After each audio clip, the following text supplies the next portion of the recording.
North Koreans working overseas must return home under new UN sanctions. The UN Security Council has unanimously approved tough new sanctions on North Korea in response to its latest launch of a ballistic missile that Pyongyang says is capable of reaching anywhere on the U.S. mainland. The new sanctions approved in the Council resolution include sharply lower limits on North Korea's oil imports, the return home of all North Koreans working overseas within 24 months, and a crackdown on ship smuggling banned items including coal and oil to and from the country. U.S. President Donald Trump welcomed the sanctions in a tweet, saying the world wanted peace, not death.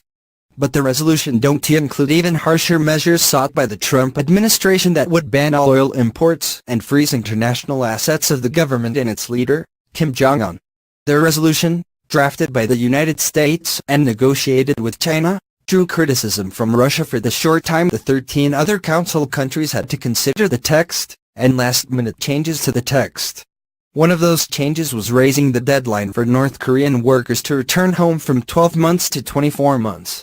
North Korean ships reveal desperation for food and funds. Read more. The U.S. ambassador to the UN, Nikki Haley, said after the vote, "The unity this council has shown in leveling these unprecedented sanctions is a reflection of the international outrage at the Kim regime's actions."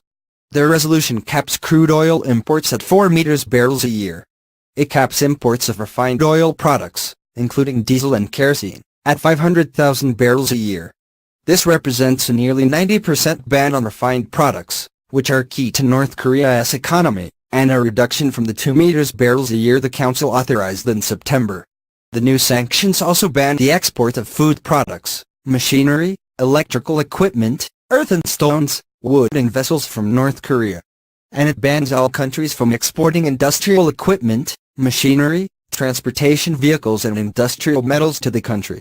North Korea's test on the 29th of November of its most powerful intercontinental ballistic missile yet was its 20th launch of a ballistic missile this year, and added to fears that North will soon have a military arsenal that can viably target the U.S. main